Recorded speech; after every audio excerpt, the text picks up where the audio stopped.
परमगुरुभ्यो नमः।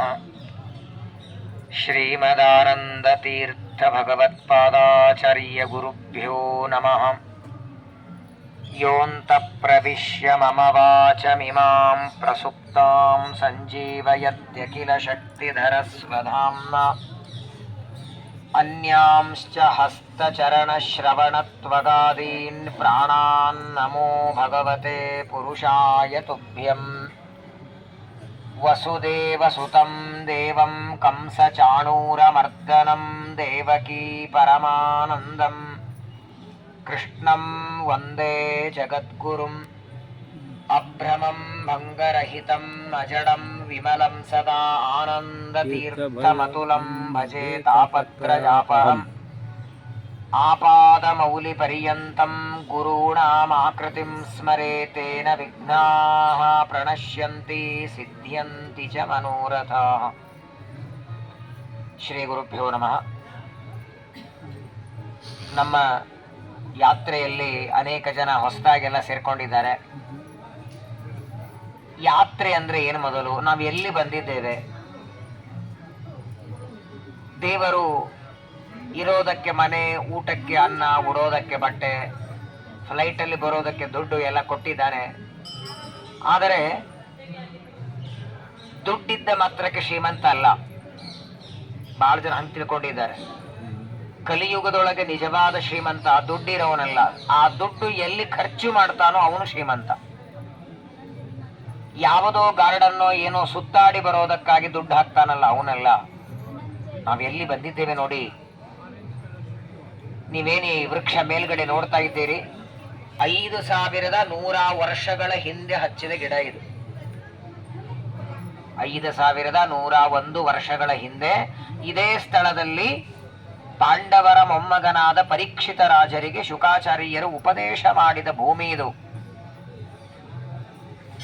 ಪ್ರಾಯ ನಾವು ಯಾವ ಹಾಸ್ಪಿಟ್ಲಲ್ಲಿ ಹುಟ್ಟಿರ್ತೀವಲ್ಲ, ಆ ಹಾಸ್ಪಿಟ್ಲ್ ಮುಂದೆ ಯಾವಾಗೋ ಗಾಡಿ ಮುಂದೆ ಹೋಗುವಾಗ ನಿಮ್ ಜೊತೆ ಯಾರಿದ್ರು ತೋರಿಸ್ತಿರೋ ಇಲ್ಲೋ ಏನಂತ ಅಲ್ವಾ? ಬರ್ತ್ ಪ್ಲೇಸು ಅಂತ ಹಾಸ್ಪಿಟ್ಲ್ ತೋರಿಸ್ತೀವಲ್ಲ, ಹಾಗೆ ಶ್ರೀಮದ್ ಭಾಗವತ ಹುಟ್ಟಿದ ಜನ್ಮಭೂಮಿ ಇದು. ಈ ಮಣ್ಣಿಗೆ ಎಷ್ಟು ಪ್ರಾಧಾನ್ಯತೆ ಇದೆ ಗೊತ್ತಾ?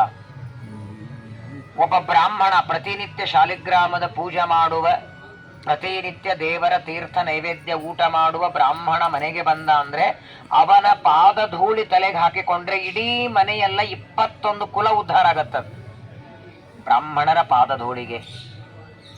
ಅಂಥದ್ರಲ್ಲಿ ಸಾಕ್ಷಾತ್ ಮನೋನಿಯಾಮಕ ರುದ್ರದೇವರ ಅವತಾರರಾದ ಶುಕಾಚಾರ್ಯರು ಇದೇ ಸ್ಥಳದಲ್ಲಿ 7 ದಿನಗಳವರೆಗೆ, 7 ದಿನ ಅಂದ್ರೆ ದಿನಕ್ಕೆ ಅರ್ಧ ಗಂಟೆ 1 ಗಂಟೆ ಪ್ರವಚನ ಅಲ್ಲ.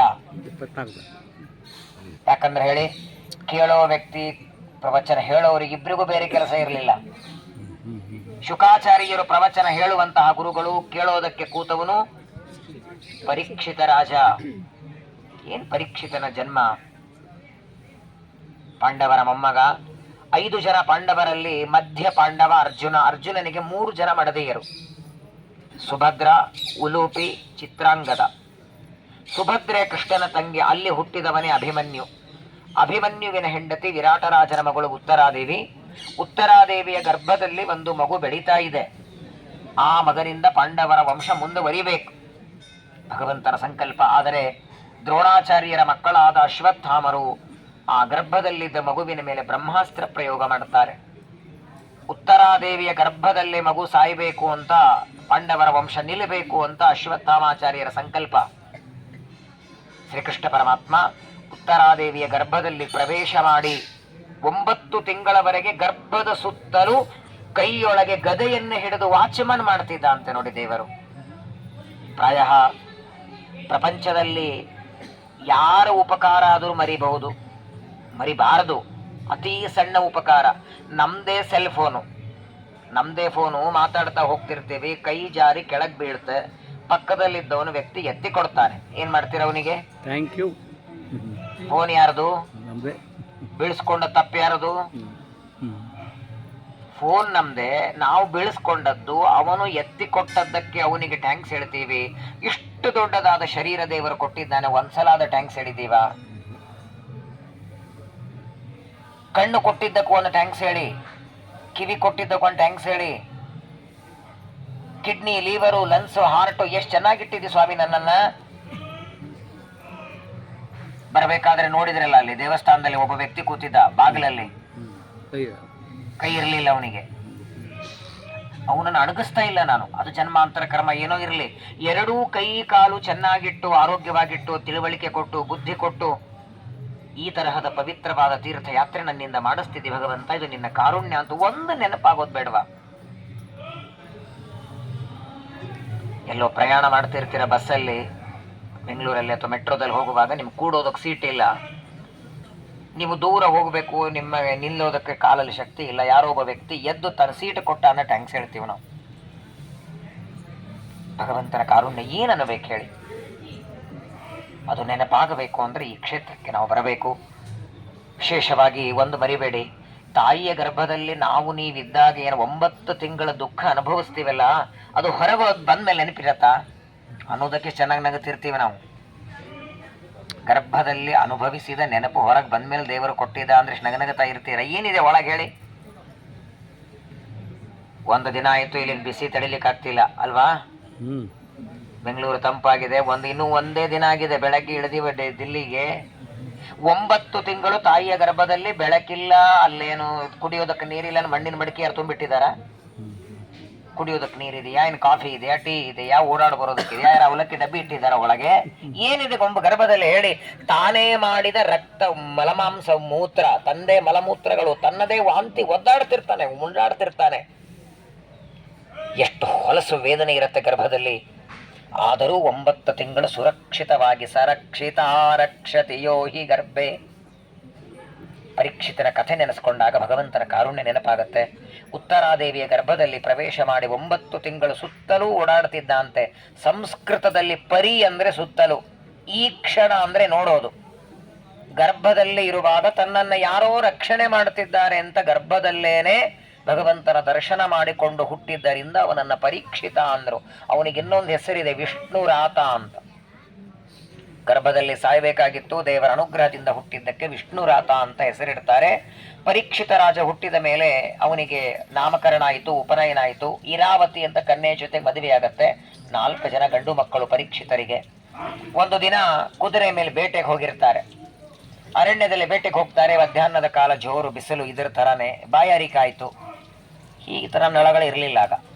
ಆಮೇಲೆ ಅವ್ರು ಅಲ್ಲಿ ಕಂಡಲ್ಲಿ ನೀರು ಕುಡಿತಿರಲಿಲ್ಲ ಪರೀಕ್ಷಿತರು. ನೀರಡಿಕೆ ಆಯಿತು, ನೋಡ್ತಾರೆ ದೂರದಲ್ಲಿ ಒಂದು ಆಶ್ರಮ ಕಂಡಿತು. ಆಶ್ರಮ ಅಂದ್ರೆ ಯಾರಾದರೂ ನೀರು ಕೊಡ್ತಾರೆ, ಅಲ್ಲಿರುವ ಋಷಿಗಳ ನೀರು ಇಟ್ಕೊಂಡಿರ್ತಾರೆ ಅಂತ ಬರ್ತಾರೆ. ಆ ಆಶ್ರಮದಲ್ಲಿ ಋಷಿಗಳು ಸಮಾಧಿಯಲ್ಲಿ ಕೂತಿದ್ದಾರೆ. ಸಮಾಧಿ ಅಂದ್ರೆ ಹೇಗಿರತ್ತೆ ಗೊತ್ತಾ? ಎಷ್ಟು ಆತ್ಮರತಿರೇವ ಸ್ಯಾದ್ ಆತ್ಮ ತೃಪ್ತಶ್ಚ ಮಾನವ ಆತ್ಮನ್ನೇವಚ ಸಂತುಷ್ಟ ತಸ್ಯ ಕಾರ್ಯಂ ನ ವಿದ್ಯತೆ. ಕೃಷ್ಣ ಗೀತೆಯಲ್ಲಿ ಹೇಳ್ತಾನೆ, ಸಮಾಧಿಯಲ್ಲಿ ಕಣ್ಣು ಮುಚ್ಚಿ ದೇವರ ಧ್ಯಾನ ಮಾಡೋವನಿಗೆ ಪಕ್ಕದಲ್ಲಿ ನಗಾರಿ ಬಾರಿಸಿದ್ರೆ ಎಚ್ಚರಿರಲ್ಲ. ಬಾಹ್ಯ ಜಗತ್ತು ಮರೆತು ಬಿಟ್ಟಿರ್ತಾನ ಅವನು. ಹಸಿವೆ ಆಗೋದಿಲ್ಲ, ನೀರಡಿಕೆ ಆಗೋದಿಲ್ಲ, ಆಕಳಿಕೆ ಇಲ್ಲ, ತೂಕಡಿಕೆ ಇಲ್ಲ, ಬೇಸರಿಕೆ ಇಲ್ಲ, ಸಾಕನಿಸೋದಿಲ್ಲ. ಸಮಾಧಿಯಲ್ಲಿ ಕೂತ್ರೆ 100 ವರ್ಷ ಹಸಿವಾಗಲ್ಲ ಅವರಿಗೆ. ಭಗವಂತನ ದರ್ಶನ ಆಗ್ತಾ ಇರ್ತದೆ, ನೋಡುತ್ತಿರ್ತಾರೆ. ಋಷಿಗಳು ಸಮಾಧಿಯಲ್ಲಿ ಕೂತಿದ್ದಾರೆ. ಪರೀಕ್ಷಿತ ಬಂದು ನೀರು ಬೇಕು ಅಂತ ಬೇಡ್ತಾನೆ. ಋಷಿಗಳಿಗೆ ಎಚ್ಚರಿಲ್ಲ. ತಪ್ಪು ತಿಳ್ಕೊಂಡ ಪರೀಕ್ಷಿತ, ನಾನು ಬಂದದ್ದು ಗೊತ್ತಾಗಿ ಇವರು ನೀರು ಕೊಡ್ತಾ ಇಲ್ಲ ಅಂತ ತಪ್ಪು ತಿಳಿದ. ಆಶ್ರಮದ ಹೊರಗಡೆ ಬಿದ್ದ ಒಂದು ಹಾವನ್ನ ಎತ್ತಿ ಋಷಿಗಳ ಕೊರಳಿಗೆ ಹಾಕ್ತಾನೆ. ರಾಜ್ಯಕ್ಕೆ ಹೊರಟಿದ್ದಾನೆ. ಪರೀಕ್ಷಿತ ಇರುವ ರಾಜ್ಯ ಇವತ್ತೇ ನಾವು ನ್ಯೂ ಡೆಲ್ಲಿಯಿಂದ ಬಂದಿವಲ್ಲ, ಅದು ಇಂದ್ರಪ್ರಸ್ಥ ಇದ್ದಾಗ. ಇಲ್ಲಿಂದ ಸ್ವಲ್ಪ ಇಂದ್ರಪ್ರಸ್ಥದಿಂದ ದೂರ ಹೋದ್ರೆ ಹಸ್ತಿನಾಪುರಿ. ಅದರ ಹೆಸರೇ ಹಸ್ತಿನಾಪುರಿ ಅಂತ ಕರೆದದ್ದು. ಇಂದ್ರಪ್ರಸ್ಥ, ಹಸ್ತಿನಾಪುರಿ ಇವತ್ತು ಬೇರೆ ಬೇರೆ ಹೆಸರಿನಿಂದ ಕರೆಯಲ್ಪಡುತ್ತದೆ. ಅಲ್ಲಿ ರಾಜ್ಯ ಬರುವಾಗ ಋಷಿಗಳ ಕೊರಳಿಗೆ ಹಾವು ಹಾಕಿ ಪರೀಕ್ಷಿತ ರಾಜರು ರಾಜ್ಯಕ್ಕೆ ಬರುವಾಗ ಪಶ್ಚಾತ್ತಾಪ ಪಡ್ತಾರೆ, ನಾನು ತಪ್ಪು ಮಾಡಿದೆ. ಪಶ್ಚಾತ್ತಾಪ ಎಲ್ಲರಿಗಾಗಲ್ಲ. ನಾನು ಮಾಡಿದ್ದೇ ಸರಿ ಅಂತ ಹೇಳ್ಕೊತಾರೆ. ನಂದೇನು ತಪ್ಪು, ಮಧ್ಯಾಹ್ನ ಹೋಗಿದ್ದೆ, ನೀರು ಕೊಡ್ಲಿಲ್ಲ, ಹಾವು ಹಾಕಿದ್ದೇನೆ ಅಂತ ಅನ್ನೋರಿದ್ದಾರೆ. ಋಷಿಗಳು ಸಮಾಧಿಯಲ್ಲಿದ್ದಾಗ ನಾನು ತಪ್ಪು ಮಾಡಿದೆ ಅಂತ ಭಾವನೆ ಬಂತು. ರಾಜ್ಯಕ್ಕೆ ಬಂದು ಕೂತಿದ್ದಾರೆ. ಯಾವ ಋಷಿಗಳ ಕೊರಳಿಗೆ ಹಾವು ಹಾಕಿದ್ದಾರೆ ಅವರಿಗೆ 8 ವರ್ಷದ ಮಗ ದರ್ಭೆ ತರೋದಕ್ಕೆ ಹೋಗಿದ್ದ. ಪವಿತ್ರ ಮಾಡಿ ಶ್ರಾದ್ದಕ್ಕೆ ತರ್ಪಣಕ್ಕೆ ಬೇಕಲ್ಲ. ಆ ಮಗುವಿಗೆ ಶೃಂಗಿ ಅಂತ ಹೆಸರು. ದನಕಾಯ ಹುಡುಗರು ಹೇಳ್ತಾರೆ, ಯಾರೋ ಒಬ್ಬ ರಾಜ ಬಂದಿದ್ದ, ನಿಮ್ಮ ಅಪ್ಪನ ಕೊರಳಿಗೆ ಹಾವು ಹಾಕೋಗಿದ್ದಾನೆ. ಏನು ಕೋಪ ಬಂತು ನೋಡಿ ಮಗುವಿಗೆ. 8 ವರ್ಷದ ಮಗು ಮನೆಗೆ ಬಂದು ನೋಡ್ಬೇಕು ತಾನೆ, ಹಾವದನೋ ಇಲ್ಲ ನೋಡ್ಲಿಲ್ಲ. ತಾನು ನಿಂತಲ್ಲಿ ಅದೇ ದರ್ಭೆಯಿಂದ ಪವಿತ್ರ ಮಾಡಿ ಹಾಕೊಳ್ತಾನೆ. ಇತೋಲಿಂಗಿತ ಮರ್ಯಾದಂ ತಕ್ಷಕ ಸಪ್ತಮೇಹನಿ ದಕ್ಷತಿ ಸ್ಮ ಕುಲಾಂಗಾರಂ ಚೋದಿತೋ ಮೇ ಪಿತರ್ದ್ರುಹಂ. ಪವಿತ್ರ ಮಾಡಿ ದರ್ಬೆ ಹಾಕೊಂಡು ಹೇಳ್ತಾನೆ, ಶಾಪ ಕೊಡ್ತಾನೆ. ನಮ್ಮ ತಂದೆಯ ಕೊರಳಿಗೆ ಸತ್ತು ಹಾವು ಹಾಕಿದ ರಾಜ ಇವತ್ತಿನಿಂದ 7ನೇ ದಿನ ತಕ್ಷಕನಿಂದ ಸಾಯಿಲಿ ಅಂತ ಶಾಪ ಕೊಟ್ಟು ಮನೆಗೆ ಬಂದ. ಆಶ್ರಮಕ್ಕೆ ಬರ್ತಾನೆ. ತಂದೆಯ ಕೊರಳಲ್ಲಿ ಹಾವು ನೋಡಿ ಜೋರಾಗಿ ಅಳ್ತಾನೆ. ಮಗನ ಅಳುವ ಧ್ವನಿ ಕೇಳಿ ಸಮಾಧಿಯಲ್ಲಿದ್ದ ಋಷಿಗಳಿಗೆ ಎಚ್ಚರ ಆಯಿತು. ಮಗನಿಗೆ ಸಮಾಧಾನ ಮಾಡ್ತಾರೆ. ಹೇಳದ, ನಿಮ್ಮ ಕೊರಳಿಗೆ ಹಾವು ಹಾಕಿದ ರಾಜನಿಗೆ ಶಾಪ ಕೊಟ್ಟೆ ಅಂತ ಬೈತಾರೆ ತಂದೆ. ಯಾಕೆ ಕೊಟ್ಟೆ ಶಾಪ ಅಂತಾರೆ. ತಪ್ಪು ನಮ್ದು ಅಂತಾರೆ ಋಷಿ ಶಮೀಕರು. ಅತಿಥಿ ಸತ್ಕಾರ, ಮನೆಗೆ ಬಂದವರಿಗೆ ಒಂದು ಲೋಟ ನೀರು ಕೊಡಬೇಕಾದದು ಕೇಳಬೇಕಾದ, ಅದರಲ್ಲೂ ರಾಜ ಬಂದಿದ್ದ. ಇವತ್ತು ನಾವು ಅರಣ್ಯದಲ್ಲಿ ನಿಶ್ಚಿಂತವಾಗಿ ಧರ್ಮಾಚರಣೆ ಮಾಡ್ತೀವಿ ಎಂದ ಕಾರಣ ಯಾರು? ರಾಜ ಕಾಲಸ್ಯ ಕಾರಣಂ. ಧಾರ್ಮಿಕನಾದ ರಾಜ ಇದ್ದದ್ದಕ್ಕೆ ನಾವು ಆರೋಗ್ಯವಾಗಿದ್ದೇವೆ. ಅಂತಹ ಪರೀಕ್ಷಿತ ಬಂದಿದ್ದ, ಮೇಲಾಗಿ ಬಾಯಾರಿಕೆಯಿಂದ ಬಂದಿದ್ದ. ನೀರು ಕೊಡದೇ ಇರೋ ತಪ್ಪು, ಯಾಕೆ ನೀನು ಶಾಪ ಕೊಟ್ಟಿ? ಯಾಕೆ ಕೊಟ್ಟಿ ಅಂದ್ರೆ ಹೊರತು ಶಾಪ ಹಿಂತಗೋ ಅನ್ಲಿಲ್ಲ. ಆದರೆ ಪರೀಕ್ಷಿತನಿಗೆ ಒಬ್ಬ ದೂತ ಬಂದು ಹೇಳ್ತಾನೆ, ಗೌರಮುಖ ಅಂತ ಅವನ ಹೆಸರು. ಶಮೀಕ ಋಷಿಗಳಂತಾರೆ, ಬೇಗ ಹೋಗು, ಶಾಪದ ವಾರ್ತೆ ಆದ್ರೆ ತಿಳಿಸವನಿಗೆ ಅಂತ. ಇನ್ನೂ ರಾಜ್ಯಕ್ಕೆ ಕುದುರೆಯಿಂದ ಎಳೆದು ಕೂತಿದ್ದಾರೆ. ಒಬ್ಬ ಸೇವಕ ಬರ್ತಾನೆ, ಸ್ವಾಮಿ ಯಾವ ಗುರು ಋಷಿಗಳ ಕೊರಳೆಗೆ ಹಾವು ಹಾಕಿದ್ದೀರಿ? ಋಷಿಕುಮಾರ ಶಾಪ ಕೊಟ್ಟಿದ್ದಾನೆ ಅಂದ್ರೆ ಕುಣಿತಾರಂತೆ ಪರೀಕ್ಷಿತ ರಾಜರು. ಸುಮಾರು ಒಂದು 10 ಕೋಟಿ ರೂಪಾಯಿ ಲಾಟ್ರಿ ಹೊಡೆದಾಗಿ ಏನು ಆನಂದ ಆಗಬೇಕು, ಅಷ್ಟು ಆನಂದ ಆಗಿತ್ತ. ಆನಂದದಲ್ಲಿ ಕುಣಿತಿದ್ದಾರಲ್ಲ ಸ್ವಾಮಿ, ನಿಮಗೇನು ಒಳ್ಳೇದು ಪ್ರತಿ ಯಾರು ನಿಮಗೆ ಸನ್ಮಾನ ಗೌರವ ಮಾಡೋದಲ್ಲ, ನಿಮಗೆ ಶಾಪ ಆಗಿದೆ. 7ನೇ ದಿನ ತಕ್ಷಕರಿಂದ ಸಾಯೋರಿದ್ದೀರಿ, ಸಾಯ್ತೀನಿ ಅಂತ ಗೊತ್ತಿದ್ರು ಇಷ್ಟು ಆನಂದ ಯಾಕೆ? ಪರೀಕ್ಷಿತ ರಾಜರಂತಾರೆ, ಎಲ್ಲರ ಜೀವನದಲ್ಲಿ ಬರುವ ಹಬ್ಬಗಳು, ದೀಪಾವಳಿ ನಿಮ್ಮ ಜೀವನದಲ್ಲೂ ಬರ್ತದೆ, ಉಗಾದಿ ಬರ್ತದೆ, ಹೋಳಿ ಹುಣ್ಣಿಮೆ ಬರ್ತದೆ, ಗಣೇಶ ಚತುರ್ಥಿ ಬರ್ತದೆ, ನಾಳೆ ನವರಾತ್ರಿ ಬರ್ತದೆ. ಆದರೆ ಈ ಹಬ್ಬ 1 ತಿಂಗಳಾದ್ಮೇಲೆ ಬರುತ್ತೆ ಅಂತ ಹೇಳಬಹುದೋ ಇಲ್ಲೋ? 1 ತಿಂಗಳಾದ ಮೇಲೆ, ದೀಪಾವಳಿ ಇನ್ನೊಂದು 2 ತಿಂಗಳಾದ್ಮೇಲೆ ಬರುತ್ತೆ, ನವರಾತ್ರಿ ಇನ್ನೊಂದು 15 ದಿವಸಕ್ಕೆ ಬರುತ್ತೆ ಹೇಳಬಹುದು. ಹೇಳದೇ ಬರುವ ಹಬ್ಬ ಅಂದ್ರೆ ಒಂದು ಜನ್ಮ, ಒಂದು ಮರಣ. ಯಾವ ತಿಥಿ, ಯಾವ ವಾರ, ಯಾವ ನಕ್ಷತ್ರ, ಮನೆಯಲ್ಲಿ ಬರುತ್ತೋ ಮರಣ, ಹೊರಗೋ ಪಂಜ ಉಟ್ಕೊಂಡು ದೇವ್ರ ಪೆಟ್ಟಿಗೆ ಪೂಜೆ ಆದ ಮೇಲೋ, ಒಳಗೋ ಹೊರಗೋ, ಯಾರಿದ್ದಾಗೋ ಹೋದಾಗೋ, ಊಟ ಮಾಡಿದ ಮೇಲೆ ಊಟ ಏನೂ ಗೊತ್ತಿಲ್ಲ. ಅವನು ಅಲ್ಲಿಂದ ಕಳಿಸುವಾಗ ಬರಬೇಕು, ಇಲ್ಲಿಂದ ಕರೆದ ಹೊರಟು ಬಿಡಬೇಕು. ಈ ಶರೀರ ಕೊಡುವಾಗಲೇ ಹೇಳಿದ್ದ ದೇವರು, ಇದು ಬಾಡಿಗೆ ಮನೆಯಪ್ಪ, ನಾನು ಯಾವತ್ತು ಬಿಡುವಂತೇನು ಬಿಡಬೇಕು, ನಾವೇ ತಪ್ಪು ತಿಳ್ಕೊಂಡು ಇದು ನಮ್ದೇ. ಆದರೆ ಪರೀಕ್ಷಿತ ರಾಜ ಅಂತಾರೆ, ಎಲ್ಲರ ಜೀವನದಲ್ಲಿ ಹೇಳದೆ ಮರಣ ಬರ್ತದೆ, ನನಗೆ 7 ದಿನ ಮೊದಲು ಗೊತ್ತಾಗಿದೆ, ಅದಕ್ಕೆ ಈ ಸಂಭ್ರಮಾಚರಣೆ ಅಂತಾರೆ. ಮರಣದ ವಾರ್ತೆ ಕೇಳಿ ಟೆನ್ಷನ್ ಮಾಡ್ಕೊಳ್ಳಿಲ್ಲ. 4 ಜನ ಮಕ್ಕಳಿಗೆ ಕರೆದಿದ್ದಾರೆ. ಹಿರಿಯ ಮಗನೇ ಜನಮೇಜಯ ರಾಜ, ಮಹಾಭಾರತ ಬಂದದ ಅವನಿಂದ. ಸಮಗ್ರವಾದ ಹಸ್ತಿನಾವತಿಯ ರಾಜ್ಯವನ್ನ ಮಗನಾದ ಜನಮೇಜಯನಿಗೆ ಒಪ್ಪಿಸಿದ್ದಾರೆ. ನೋಡಿ, ನಾವು ಬೆಳಗ್ಗೆ ಎಷ್ಟಕ್ಕೆ ಬಿಟ್ಟಿದ್ದೇವೆ ದಿಲ್ಲಿ? 11 ಗಂಟೆಗೆ. ಇಲ್ಲಿ ಬಂದು ಸೇರಕ್ಕೆ 4 ಗಂಟೆ, ಅದು ಗಾಡಿಯೊಳಗೆ. ಆ ದಿಲ್ಲಿ, ಅಲ್ಲೇ ಹಸ್ತಿನಾವತಿ, ಅಲ್ಲಿಂದ ಇಲ್ಲಿವರೆಗೆ ನಡ್ಕೋತ್ ಬಂದಿದ್ದಾರೆ ಪರೀಕ್ಷಿತ ರಾಜರು. ಶಾಪದ ವಾರ್ತೆ ಗೊತ್ತಾದ ಮೇಲೆ ಅಲ್ಲ, ಶಾಪ ಅಂತ ಆದ ಮೇಲೆ ಮನೆ ರಾಜ್ಯದಲ್ಲೇ ಇರಬಹುದಾಗಿತ್ತಲ್ಲ. ತಕ್ಷಕ ಅಲ್ಲಿ ಬಂದು ಕಚ್ಚುತ್ತಿದ್ನೋ ಇಲ್ಲೋ? ತಕ್ಷಕನಿಂದ ಮರಣ ಬರಲಿ, ಇಷ್ಟೇ ಶಾಪ ಇದೆ, ಹೊರತು ಶುಕಸ್ಥಳದಲ್ಲಿ ಬರಲಿ ಅಂತಿದೆಯಾ?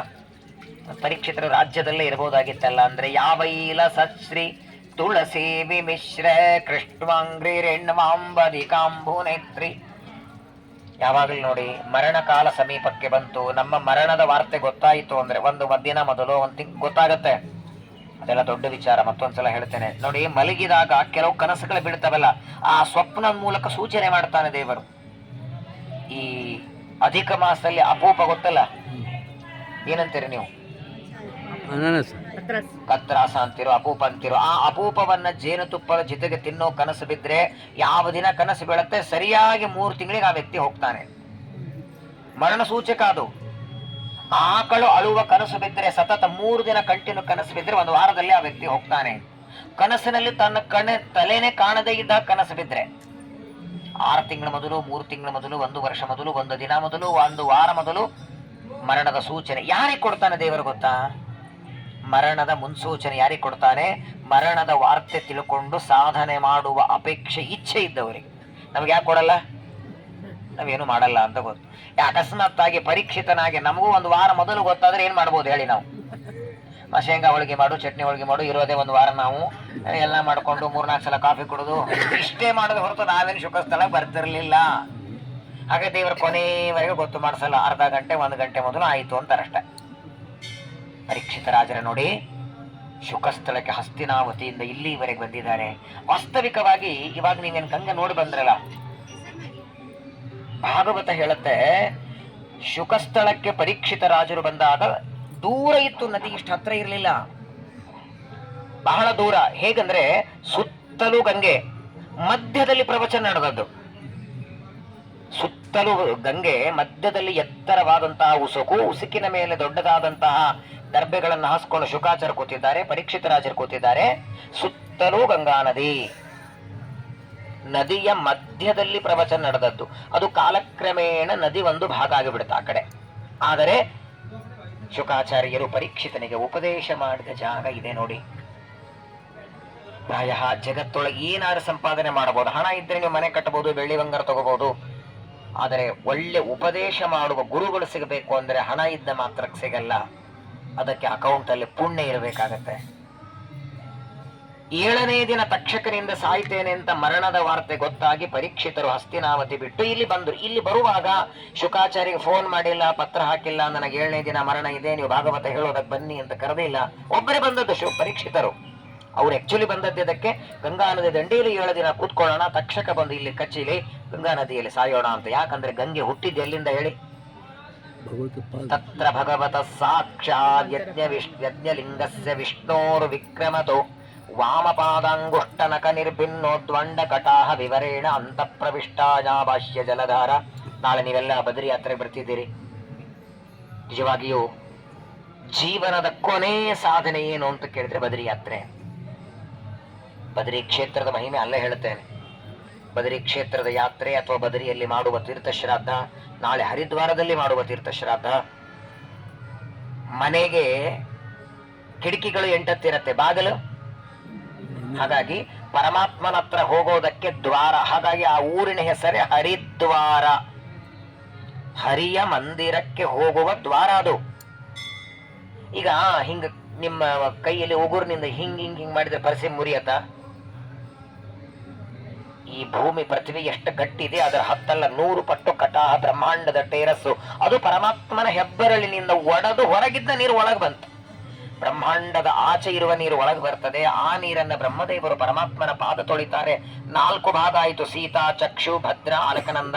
ಅಲಕನಂದ ಬದ್ರಿಯಿಂದ ಹೊರಟು ಅವಳು ಹರಿದ್ವಾರಕ್ಕೆ ಬಂದಾಗ ಗಂಗೆ ಆಗ್ತಾಳೆ. 3 ಕವಲವಾಗಿ ಬರ್ತದೆ. ರುದ್ರಪ್ರಯಾಗದಲ್ಲಿ 1, ಕರ್ಣಪ್ರಯಾಗದಲ್ಲಿ 1, ಮಧ್ಯದಲ್ಲಿ ಮಂದಾಕಿನಿ ಸೇರ್ಕೋತಾಳೆ.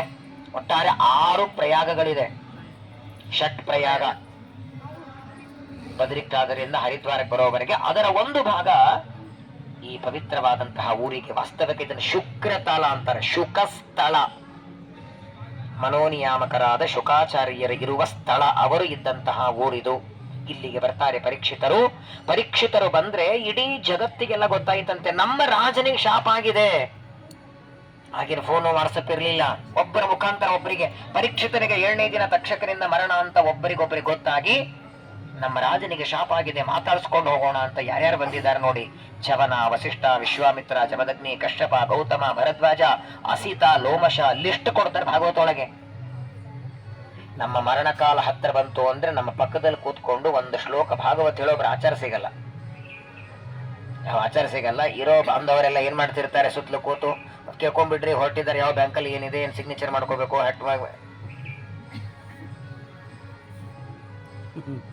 ಬಾಯಿಂದ ರಾಮ ಕೃಷ್ಣ ಅಂತ ಮರಣಕಾಲದಲ್ಲಿ ಬರಬೇಕು ಅಂದ್ರೆ ಸಂತತಂ ಚಿಂತಯೇನಂತಂ ಅಂತಕಾಲೇ ವಿಶೇಷತಃ. ಅಂತಕಾಲದಲ್ಲಿ ಸ್ಮರಣೆ ಬರಬೇಕು ಅಂದ್ರೆ ಸತತ ಚಿಂತನೆ ಮಾಡಿ. ಏನ್ರಿ ಪರೀಕ್ಷಿತರ ಸೌಭಾಗ್ಯ! ಅವರ ಮರಣ ಕಾಲದಲ್ಲಿ ಎಷ್ಟು ಋಷಿಮುನಿಗಳು, ಮಾತ್ರವಲ್ಲ ಶ್ರೀಮದ್ ಭಾಗವತ ರಚನೆ ಮಾಡಿದ ವೇದವ್ಯಾಸರು ಬಂದಿದ್ದಾರಂತೆ. ಅನಂತ ಗುಣ ಪರಿಪೂರ್ಣನಾದ ವೇದದ ನಿಧಿ, ಜಗನ್ನಿಯಾಮಕ, ಸರ್ವೋತ್ತಮ, ಸರ್ವಜ್ಞ, ಯಾವ ಭಗವಂತನ ಪಾದದ ಧೂಳಿಯಿಂದ ಜಗತ್ತು ಪವಿತ್ರವಾಗತ್ತೆ ಅಂತಹ ವ್ಯಾಸರು ಅಲ್ಲಿಗೆ ಬಂದಿದ್ದಾರೆ. ಎಲ್ಲ ಬಂದವರಿಗೆಲ್ಲ ಪರೀಕ್ಷಿತರಂತಾರೆ, ಏನು ಸೌಭಾಗ್ಯ ನಂದು. ಅವ್ರೇನ್ ತಿಳ್ಕೊಂಡಿದ್ರು, ನನಗೆ ಶಾಪ ಆಗಿದೆ ಅಂತ ಇವರೆಲ್ಲ ಮಾತಾಡಿಸೋದಕ್ ಬಂದಿದ್ದಾರೆ ಅಂತ. ಯಾರಿಗೋ ಹುಷಾರಿಲ್ಲ ಅಂದ್ರೆ ಎಷ್ಟು ದಿನ ಇರ್ತೀವಿ? ಅವ್ರು ಹೋಗೋವರೆಗೆ ಅಲ್ಲೇ ಇರ್ತೀವ? ಮಾತಾಡ್ಸ್ಕೊಂಡು ಹೋಗ್ತೀವಿ. 7ನೇ ದಿನ ತಕ್ಷಕರಿಂದ ಸಾಯೋನಿದ್ದಾನೆ, ಮಾತಾಡ್ಸ್ಕೊಂಡು ಹೋಗೋಣ ಅಂತ ಬಂದಿದ್ದಾರೆ ಅಂತ ಪರೀಕ್ಷಿತ ತಿಳ್ಕೊಂಡಿದ್ದ. ಬಂದವರು ಹೇಳ್ತಾರೆ, ಮಾತಾಡ್ಸ್ಕೊಂಡು ಹೋದದಕ್ಕಲ್ಲ, ನಿನಗೆ ತಕ್ಷಕ ಬಂದು ಕಚ್ಚೋವರಿಗೆ ಇಲ್ಲೇ ಕೂಡೋದಕ್ಕೆ ಬಂದಿದ್ದೇನೆ ಅಂತಾರೆ. ಏನ್ ಪ್ರೀತಿ ನೋಡಿ ಪರೀಕ್ಷಿತನ ಮೇಲೆ. ಶುಕ ಎಲ್ಲರೂ ಬಂದು ಕೂತಿದ್ದಾರೆ. ಪರೀಕ್ಷಿತ ಅಂತ, ನನಗಂತೂ 7 ದಿನ ಇದೆ, ಏನಾದರೂ ಉಪದೇಶ ಮಾಡಿ ಅಂದ್ರೆ, ನಿನಗೆ ಉಪದೇಶ ನಾನು ಮಾಡಲ್ಲ, ಅಲ್ಲಿ ನೋಡು ನಿನ್ ಗುರುಗಳು ಬರ್ತಿದ್ದಾರೆ. ತತ್ರ ಅಭವದ್ ಭಗವಾನ್ ವ್ಯಾಸಪುತ್ರ ಯದೃಚ್ಛಯಾದಾಂ ಅಟಮಾನೋನಪೇಕ್ಷ ಬರ್ತಿದ್ದಾರೆ ಶುಕಾಚಾರ್ಯರು. 16 ವರ್ಷದ ತರುಣ ನೋಡಿ. ಪರೀಕ್ಷಿತ ರಾಜ ಗರ್ಭದಲ್ಲಿದ್ದಾಗ ಅವನನ್ನ ಸಾಯಿಸಬೇಕು ಅಂತ ಬ್ರಹ್ಮಾಸ್ತ್ರ ಬಿಟ್ಟದ್ದು ಯಾರು? ಯಾರ ಅವತಾರ? ಉಪದೇಶ ಮಾಡಿದ ಶುಕಾಚಾರ್ಯ ಯಾರ ಅವತಾರ? ಅಂದ್ರೆ ಅವರೇ ಈಗ ತಾವೇ ಗಾಡಿಯಿಂದ ಗುದ್ದದು, ತಾವೇ ಹಾಸ್ಪಿಟ್ಲಿಗೆ ಅಡ್ಮಿಟ್ ಮಾಡೋದು. ಕೊಲ್ಲೋದಕ್ಕೆ ನಿಂತವರು ರುದ್ರದೇವರೇ ಅಶ್ವತ್ಥಾಮರಾಗಿ. ಭಾಗವತ ಹೇಳಿ ಉದ್ಧಾರ ಮಾಡಿದವರು ಇದೇ ದೇವರ ಸಂಕಲ್ಪ.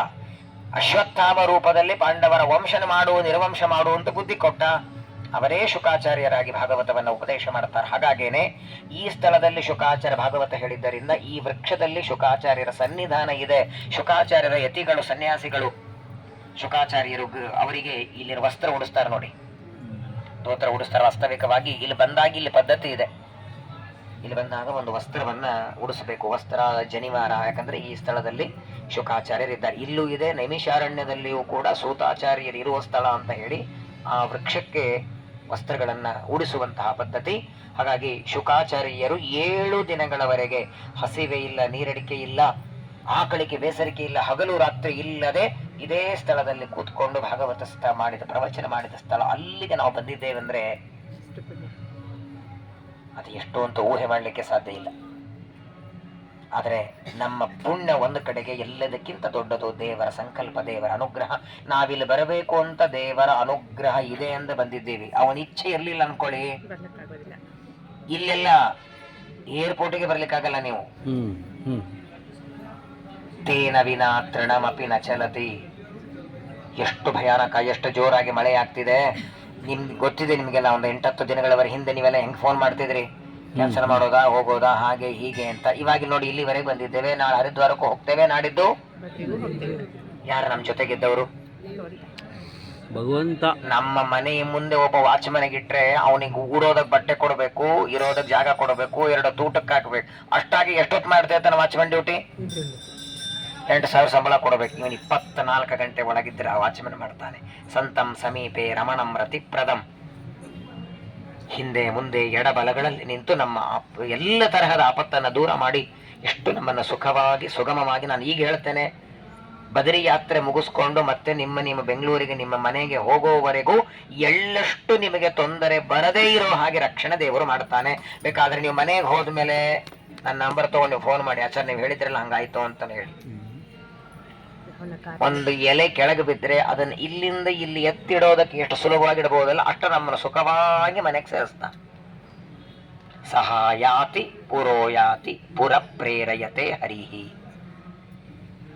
ಎಡಬಲಗಳಲ್ಲಿ ಹಿಂದೆ ಮುಂದೆ ನಿಂತು ರಕ್ಷಣೆ ಮಾಡುವಂತಹ ಪರಮಾತ್ಮ, ಅಂತಹ ಭಗವಂತರ ಮಹಿಮೆಯನ್ನ ಹಗಲೂ ರಾತ್ರಿ ವರ್ಣನೆ ಮಾಡ್ತಾರೆ. ಇಲ್ಲಿ ಶುಕಾಚಾರ್ಯ ಭಾಗವತ್ ಹೇಳುವ ಒಂದು ದಿವಸ ಕೇಳಿದ್ರಂತೆ, ಅಲ್ಲ ಪರೀಕ್ಷಿತ, 24 ಗಂಟೆ ಭಾಗವತ್ ಕೇಳ್ತಿದ್ದಿ, ಕಾಲು ನೋವನ್ಲಿಲ್ಲ, ಕೈ ನೋವನ್ಲಿಲ್ಲ, ಸ್ವಲ್ಪ ಓಡಾಡಿ ಬರ್ತೇನೆ ಅನ್ಲಿಲ್ಲ, ಏನೋ ಒಂದು ಸ್ವಲ್ಪ ಟೀ ಕಾಫಿ ಕುಡಿದು ಬರ್ತೇನೆ ಅನ್ಲಿಲ್ಲ, ಯಾವತ್ತು ಶಾಪದ ವಾರ್ತೆ ಕೇಳಿ ಬಂದು ಕೂತವನು ಒಂದು ಕ್ಷಣನೂ ಎದ್ದು ಹೋಗಲಿಲ್ಲಲ್ಲ, ಹಸಿವೆ ಆಗ್ಲಿಲ್ಲ ನಿನಗೆ ಅಂತ ಕೇಳಿದ್ರ ಏನಂತಾನೆ ಪರೀಕ್ಷಿತ ನೋಡಿ. ನೈಷಾತಿ ದುಸ್ಸಹ ಕ್ಷುನ್ಮಾಂ ತ್ಯಕ್ತೋದಮಪಿ ಬಾಧತೆ ಪಿಬಂತಂ ತ್ವನ್ಮುಖಾಂಬೋಜಾತ್ ಸೃತಂ ಹರಿಕಥಾಮೃತಂ. ಈ ಅನ್ನ ಸಾರು ಪಲ್ಯ ಚಟ್ನಿ ತಿಂದವರಿಗೆ ಪದೇ ಪದೇ ಹಸಿವೆ ಆಗತ್ತೆ ಸ್ವಾಮಿ, ಪರಮಾತ್ಮನ ಕಥೆ ಎಂಬ ಅಮೃತವನ್ನು ನನಗೆ ಕುಡಿಸ್ತಾ ಇದ್ದೀರಿ, ಹಸಿವೆ ನೀರಡಿಕೆ ಇಲ್ಲ ಅಂತಾನೆ. 7 ದಿನ ಮೊದಲು ಗೊತ್ತಾಗಿದ್ದೆ, ಅಕಸ್ಮಾತ್ತಾಗಿ 7 ತಿಂಗಳು ಮೊದಲು ಗೊತ್ತಾದ್ರೂ ನಾನು ಇಲ್ಲೇ ಬರ್ತಿದ್ದೆ ಅಂದ. ಶಾಪದ ವಾರ್ತೆ. ಹಾಗಾದರೆ ಪರೀಕ್ಷಿತನಿಗೆ 7ನೇ ದಿನ ತಕ್ಷಕನಿಂದ ಸಾಯಿಲಿ ಅಂತ ಶಾಪ ಇದ್ದದ್ದಕ್ಕೆ ಅವರು ಇಲ್ಲಿ ಬಂದು ಭಾಗವತ ಕೇಳಿದ್ರು. ನಾವೆಲ್ಲರೂ ನಮ್ಮ ಮನೆಯಲ್ಲಿ ಹೇಳಿಸಿರಿ ಎಷ್ಟು ದಿನ ಹೇಳಿಸ್ತೀವಿ? ಯಾಕೆ ನಮಗೆ ಶಾಪ ಕೊಟ್ಟಿದಾರ? ನಾವ್ ಯಾರ ಕೊಳಗೆ ಹಾವಿ ಅಂದ್ರೆ ಹೂವಿ ಹಾರ ಹಾಕಿಲ್ಲ, ಏನು ಹಾವಿಲಿಂದ ಹಾಕೋಣ? ಹೂವಿನ ಹಾರನೆ ಯಾರಿಗೆ ಹಾಕಿಲ್ಲ ನಾವು, ಮತ್ ನಾವ್ ಯಾರಿಗೆ ಹಾರ ಹಾಕಿಲ್ಲ, ಮತ್ ನಾವೆಲ್ಲ ಯಾಕೆ 7 ದಿನ ಕೇಳೋದು? ಸಪ್ತಾಹ ಯಾಕೆ? ಅದಕ್ಕೆ 8 ದಿನ ಕೇಳ್ರಿ, 10 ದಿನ ಕೇಳ್ರಿ, ಇನ್ನು ಹೆಚ್ಚಿಗೆ ಹೋಗುತ್ತೆ ಪಾಪ. ಪದ್ಮಪುರಾಣ, ಸ್ಕಂದ ಪುರಾಣ, ಬ್ರಹ್ಮಾಂಡ ಪುರಾಣ, ಯಾವ ಪುರಾಣಕ್ಕೂ 7 ದಿನ ಅಂತ ಲಿಮಿಟ್ ಇಲ್ಲ. 7 ದಿನ ಅನ್ನೋದು ಯಾಕೆ ಅಂದ್ರೆ ನೋಡಿ, ಅವತ್ತು ಪರೀಕ್ಷಿತನಿಗೆ ಶಾಪ ಕೊಡುವಾಗ ಏನ್ ಹೇಳಿದ್ರೆ ಅದೆಲ್ಲ ನಮ್ಮನ್ನು ಸೇರಿಸಿಬಿಟ್ಟೆ ಕೊಟ್ಟಿದ್ದು ಶಾಪ. ಗಾಬರಿ ಆಗ್ಬಿಡಿ. 7ನೇ ದಿನ ನಾವು ಹೋಗ್ತೀವ ಅಂತ. ಮತ್ತೆ 7ನೇ ದಿನ ಬೇಡ, ಒಂದ್ 70 ವರ್ಷ ಆದ್ಮೇಲೆ ನೀವು ಹೋದ್ರು ಯಾವತ್ತು ಮರಣ ಬಂದ್ರು ಸೋಮವಾರದಿಂದ ರವಿವಾರ 7ನೇ ದಿನ ತಾನೆ. 8ನೇ ದಿನ ಇಲ್ಲದೆ ಹೇಳಿ. ಮತ್ ನಾವ್ ಯಾವತ್ತೇ ಒಂದು 50 ವರ್ಷ ಆದ್ಮೇಲೆ ಸತ್ರು ಸೋಮವಾರರೇ ಇರ್ತದೆ, ಮಂಗಳವಾರರೇ, ಬುಧವಾರರೇ, ಗುರುವಾರರೇ, ಶುಕ್ರವಾರ, ಶನಿವಾರ, ಭಾನುವಾರ, 7 ದಿನದಲ್ಲಿ ಮರಣ ನಮಗೂ ಬಂದಂಗೆನೆ. ಪರೀಕ್ಷಿತ ಮಾತ್ರವಲ್ಲ, 7 ದಿನದಲ್ಲಿ ಅಂದ್ರೆ ಯಾವತ್ತೋ ಒಂದು 100 ವರ್ಷ ಆದ್ಮೇಲೆ ಹೋದ್ರು 7 ದಿನದಲ್ಲಿ ಹೋಗ್ಬೇಕು ನಾವು. ಹಾಗಾಗಿ ನಮ್ಮನ್ನ ಸೇರಿಸ್ಬಿಟ್ಟೆ ಕಳಿಸಿದ್ದು. ಪ್ರಪಂಚದೊಳಗೆ ಅಡಿಗೆ ಮಾಡಿಟ್ರೆ 3 ತಾಸು ಚೆನ್ನಾಗಿರತ್ತೆ. ಬೆಂಗಳೂರು ತಂಪಿದ್ದರಿಂದ ಸಾಯಂಕಾಲವರೆಗೆ. ಇದು ಇಲ್ಲಿ ಮಾಡಿಟ್ಟು ನೋಡಿ, ಈ ಬಿಸಿಲಿಗೆ 3 ತಾಸಿಗೆ ವಾಸನೆ ಬರ್ತದೆ ಹಳಿಸಿ. ಅದೇ ಅಡಿಗೆ ನಮ್ಮ ಹೊಟ್ಟೆ ಹೋದ ಹಳಿಸಿದ್ರೆ ಯಾರೇ ಬದುಕ್ತಿದ್ರು? ಊಟ ಮಾಡ್ಲಿಕ್ಕೆ ಗೊತ್ತಾಗುತ್ತೆ, ಉಂಡದ್ದು ಒಳಗೆ ಜೀರ್ಣ ಮಾಡ್ತಾನೆ ಪರಮಾತ್ಮ ಅಂತ ನೆನಪಾಗಿದೆಯಾ? ಒಂದ್ ದಿನ ಬೇಡ, ಒಂದು ಹೊತ್ತು ಊಟ ಮಾಡಿದ್ದನ್ನ ಜೀರ್ಣ ಮಾಡ್ಲಿಕ್ಕೆ ನನಗಾಗಲ್ಲ, ನಾನು ರೆಸ್ಟ್ ಮಾಡ್ತೇನೆ ಅಂತ ದೇವರಂದ್ರೆ, ಒಂದು ಹೊತ್ತಿನ ಅನ್ನ ನಾನು ಜೀರ್ಣ ಮಾಡಲ್ಲ, ನೀನೇ ಏನ್ ಬೇಕೋ ಮಾಡ್ಕೋ ಅಂತ ದೇವರಂದ್ರೆ. ಫೋಟೋ ಗೋಡೆ ಮೇಲೆ ಹಾರ, ಎದುರುಗಡೆ ಉದ್ದಿನ ಕಡ್ಡಿ. ಎಷ್ಟು ದೇವರ ಕಾರುಣ್ಯ ನೋಡಿ. ಒಬ್ಬ ವ್ಯಕ್ತಿಗೆ 3 ದಿನ ಮಲಮೂತ್ರ ಆಗ್ಲಿಲ್ಲ ಅಂತ, ಏನ್ ತಿಂದ್ರು ಆಗ್ಲಿಲ್ಲ, ಆದ್ರೆ ಇನ್ಕಮಿಂಗ್ ಇತ್ತು, ಔಟ್ ಗೋಯಿಂಗ್ ಇರ್ಲಿಲ್ಲ. ಯಾರೋ ಹೇಳಿದ್ರು ಬಾಳೆಹಣ್ಣು ತಿಂದ ನೀರು ಕುಡಿ ಸಂಡಾಸ ಆಗತ್ತೆ, ಮೋಷನ್ ಆಗತ್ತೆ, ಅದು ಮಾಡದ. ಮೆಂತ್ಯ ತಿಂದು ಏನ್ ಮಾಡಿದ, 3 ದಿನ ಬರಲಿಲ್ಲ. 4ನೇ ದಿನ ಡಾಕ್ಟರ್ ಹತ್ರ ಹೋಗ್ತಾನೆ. ಈಗ 3 ದಿನ ಆಯ್ತು ಮತ್ತೆ ನನಗೆ ಮಲಮೂತ್ರ ವಿಸರ್ಜನೆ ಆಗ್ತಾ ಇಲ್ಲ ಅಂತ. 3 ದಿನ ಆಯ್ತು ಮನೆಯಲ್ಲಿ ಕೂತ್ಕೊಂಡು ಏನ್ ಮಾಡ್ತಿದ್ದೆ ಅಂತ ಮೊದಲು ಮಂಗಳಾರತಿ ಮಾಡ್ದ ಡಾಕ್ಟರು.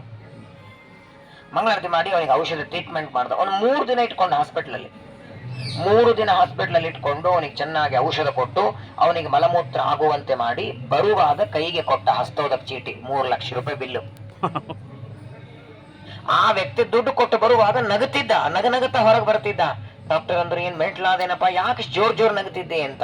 ಆಗ ಆ ವ್ಯಕ್ತಿ ಅಂತಾನೆ, ನಾನು ಹುಟ್ಟಿಯ 48 ವರ್ಷ ಆಯ್ತು, 48 ವರ್ಷ ಪ್ರತಿನಿತ್ಯ 3 ಸಲ ಮಲಮೂತ್ರ ವಿಸರ್ಜನೆ ದುಡ್ಡಿಲ್ದೆ ದೇವರು ಮಾಡಿಸ್ತಿದ್ದ. 3 ದಿನದಲ್ಲಿ 3 ಲಕ್ಷ ರೂಪಾಯಿ ಮಾಡಿದ್ರಲ್ಲ, ಅವನು ಬಿಲ್ ಮಾಡಿದ್ರೆ 1 ರೂಪಾಯಿ ಬಿಲ್ ಮಾಡಿದ್ರೆ ಸಾಕವನು. ಕಿಡ್ನಿಗೆ 1, ಲಿವರಿಗೆ 1, ಲಂಗ್ಸಿಗೆ 1, ಹಾರ್ಟಿಗೆ 1, 72,000 ನಾಡಿಗಳಿಗೆ ಒಂದೊಂದು ನಾಡಿಗೆ 1 ರೂಪಾಯಿ ಕೊಡುವಂತ ದೇವರು ಬಿಲ್ ಮಾಡಿದ್ರೆ ಬೆಳಗ್ಗೆ ಎದ್ದುಕೊಳ್ಳಿ 72,000 ರೂಪಾಯಿ ಇಡಬೇಕು ನೀವು ದೇವರ ಮುಂದೆ. ತಲೆಯಿಂದ ಬೆನ್ನಿನವರೆಗೆ 20,000 ನರಗಳಿವೆ.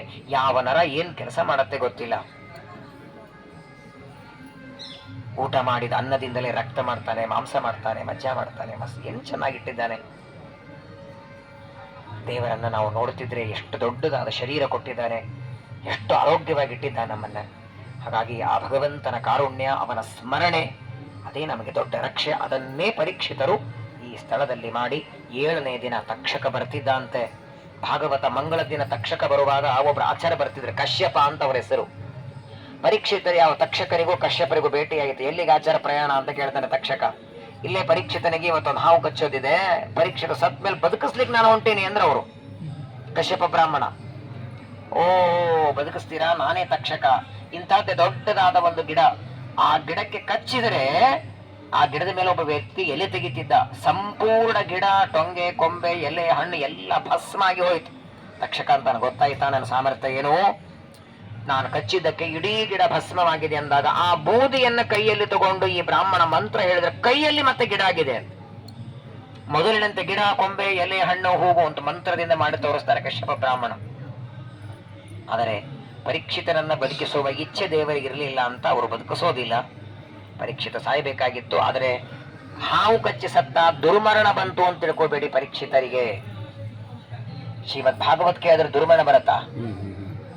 ಭಾಗವತವನ್ನ ಕೇಳಿ ಶುಕಾಚಾರ್ಯ ಹೇಳಿದಾಗೆ ಬ್ರಹ್ಮರಂಧ್ರದಿಂದ ದೇಹ ಬಿಟ್ಟಾಗಿತ್ತವರು. ಆ ನಂತರ ತಕ್ಷಕ ಬಂದು ಕಚ್ಚುತ್ತಾನೆ, ಪರೀಕ್ಷಿತರು ದೇಹ ಬಿಡುತ್ತಾರೆ. ಅಂತಹ ಮಹಾಜ್ಞಾನಿಯಾದ ತಪಸ್ವಿಯಾದ ಪರೀಕ್ಷಿತ ರಾಜರು ಶುಕಾಚಾರ್ಯರಿಂದ 7 ದಿನ ಭಾಗವತ ಕೇಳಿದಂತಹ ಸ್ಥಳ 5,000 ವರ್ಷಗಳ ಇತಿಹಾಸ ಪಡೆದದ್ದು. ನೀವು ನೋಡಬೇಕಾದ್ರೆ ಜಗತ್ತಲ್ಲಿ ಯಾವುದೇ ಗಿಡ ನೋಡಿ ಇಷ್ಟು ಬೇರೆ ಇರುತ್ತೆ, ಬಹಳ ಆದ್ರೆ ಇಷ್ಟು ಬೇರೆ ಇರುತ್ತೆ. ಇದರ ಬೇರೆ ನೋಡಿಬೇಕಾದ್ರೆ ಇವಾಗ ಪ್ರವಚನ ಆದ್ಮೇಲೆ ಕೆಳಗೆ ಹೋಗಿ, ಇಲ್ಲಿಂದ ಕೆಳಗೆ ಹೋಗಿ, ಇದೇ ಗಿಡದ ಕೊಂಬೆಯಲ್ಲಿದೆ. ವಟವೃಕ್ಷದ ಒಂದು ನಿಯಮ ಏನಂದ್ರೆ, ಒಂದು ಕೊಂಬೆ ಬಂತು ಅಂದ್ರೆ ಅದು ಭೂಮಿಗೆ ಹೋಗುತ್ತೆ, ಅಲ್ಲಿ ಇನ್ನೊಂದು ಗಿಡ ಬರುತ್ತೆ, ಅದು ಭೂಮಿಗೆ ಹೋಗುತ್ತೆ, ಇನ್ನೊಂದು ಗಿಡ ಬರುತ್ತೆ. ಈಗ ನಮ್ಮ ಮನೆಯಲ್ಲೇ ಒಂದು ಗಿಡ ಹಚ್ಚಿದ್ರೆ 20 ವರ್ಷ ಬಂದ್ರೆ ಒಳಗೆ ಹೋಗುತ್ತೆ. 5,000 ವರ್ಷದ ಗಿಡ ಇದ್ರಿ ಹಿಂದಿಂದಿದ್ದು. 5,100 ವರ್ಷಗಳ ಹಿಂದಿನ ಈ ವೃಕ್ಷ ಅಂದಾಗ ಸ್ವಲ್ಪ ಎಲ್ಲಿವರೆಗೆ ಹೋಗಿದೆ ನೋಡಿ, ಅದರ ಕೊಂಬೆ ನೋಡಿ. ಅದರ ಬೇರು ನೋಡಿ, ಕೊಂಬೆ ನೋಡಿ, ಕೆಳಗಿಳಿದು ನೋಡಿ. ವಿಶೇಷವಾಗಿ ನಮ್ಮಲ್ಲಿ ಕಲ್ಪವೃಕ್ಷ, ಕಾಮಧೇನು, ಚಿಂತಾಮಣಿ ಅಂತ 3. ಕಲ್ಪವೃಕ್ಷ ಅಂದ್ರೆ ಅದು ಸಮುದ್ರದಿಂದ ಬಂದದ್ದು. ಆ ಕಲ್ಪವೃಕ್ಷದ ಕೆಳಗೆ ಕೂತ್ಕೊಂಡು ಏನು ಬೇಡಿದ್ರೆ ಕೊಡತ್ತಂತೆ. ಹಾಗೆ ಈ ಕ್ಷೇತ್ರಗಳ ಮಹಿಮಾ ಇದೆ.